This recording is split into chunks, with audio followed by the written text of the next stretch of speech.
There are now a number of different ways to create footers depending on the effect that you're going for. So you can have footers that attach to the bottom of the let's see, where are we here? This one. So notice this is the kind of footer using the same old footer hint that was always available in SiteGrinder. The footer background hint or footer background color is actually what was used here. Notice that it always sits at the bottom of the browser window. In this case, this is demonstrating the fixed hint, so it floats above the content. But if this were using the footer hint instead, you would see sort of the traditional SiteGrinder footer that always sticks to the bottom of the browser window, even when the window is taller than the content. But what if we wanted something to appear at the end of content of the page, not at the end, at the bottom of the browser window? Well, let's look at how we used to do that in Photoshop. So prior to SiteGrinder 3.5, the way that you created a footer that kind of followed after the end of a page's content was to create your footer layers. So here we have, I'm just using a panel for this, and I've got some text in front of it and a little horizontal line. So these three layers make up what I'm essentially using as a kind of footer. It's something that it's some generic thing that I want to have on multiple pages, and I want to have it come right up to the bottom of my content.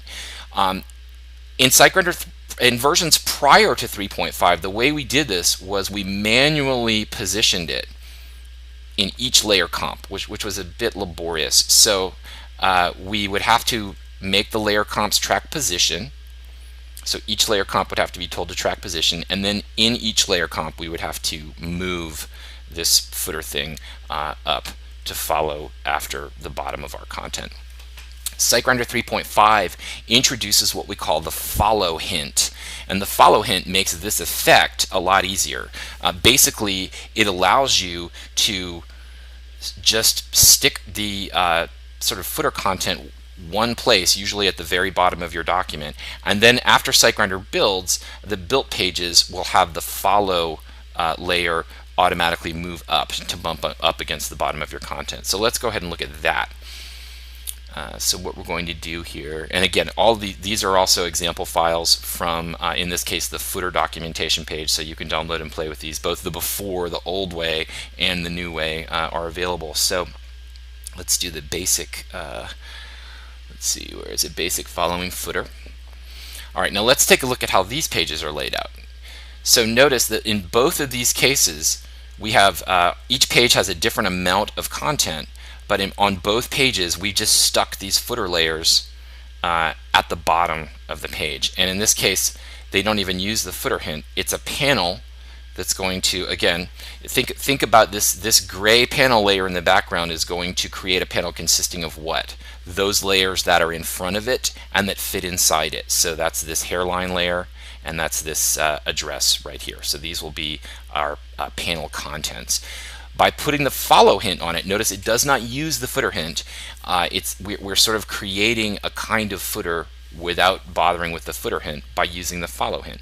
And just as a reminder, the follow hint will cause this to follow after the bottom of the page content. So it will not stick to the bottom of the browser window when the browser window is taller than the content. It will jump up. It will essentially eliminate this gap automatically, and that's handy because that gap is different on each page. It's not unusual that each page on a website has a different amount of unique content followed by some footery chunk, and that's what's going on here. So let's look at the built version.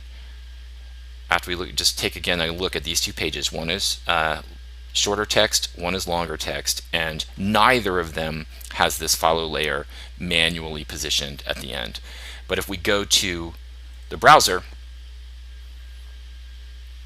and we take a look at these two pages, notice that page 2 has the footer down here. Page 1, the footer has jumped up to be at the end of this content. So it's basically another convenience hint.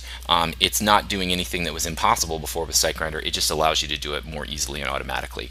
And it is a pretty common request that we've had, is for something that can be smart about the amount of content, and instead of drawing everything way down at the bottom of the browser window, we'll actually just jump up and come after the end of the page's content. So just a handy feature there.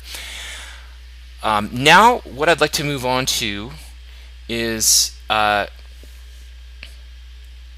just a reminder. This is an old school footer that you could make with prior to SiteGrinder 3.5, but it's an example that's now available on the footer documentation page. And what it's showing is that you can have layers that are outside of the footer, and notice how they're considered to be unimportant from a content standpoint. The way you can tell that is that they're disappearing as I make my browser window narrower. You could imagine if this little thought balloon over here were important, you wouldn't want it to disappear off the side as you shrink the window. But because it's just sort of decoration, notice what happens when we get to the stuff that is important, then suddenly it stops shrinking, and now the thing that's on the right disappears. And so this is using a page size layer. I'm not going to get into this too much because this is not a SiteGrinder 3.5 specific feature, but it is a really cool feature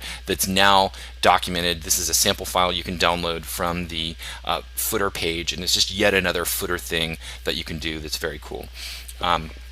So let's move on to Google Fonts.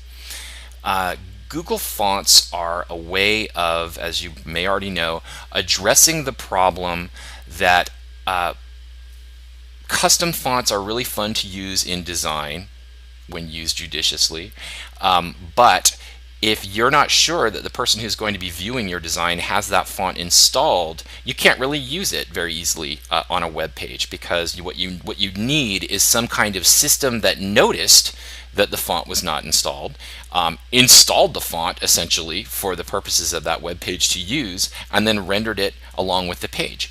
Well, Google has invented a great system for doing this that gets over another big hurdle of this. One of the reasons this took so long before it became a sort of feature of the internet is the font foundries were, as you can imagine, throwing a fit about how were they going to make money. You know, if somebody downloaded one of their wonderful fonts, they wanted to get royalties every time that happened, and suddenly that just created a huge nightmare of how are we possibly going to be able to deal with this both legally and technically. So Google got around the legal hurdle by basically having infinite money. So they don't care about getting paid every time you download one of their fonts. So they've got this huge library of fonts that's entirely public domain.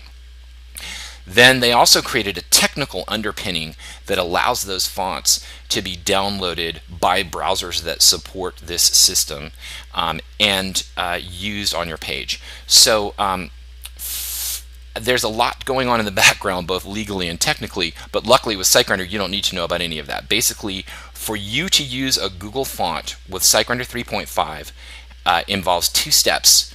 You go download that font from Google for free and install it on your computer, and then you use that font just like you use any other font on your web design, and SiteGrinder does the rest.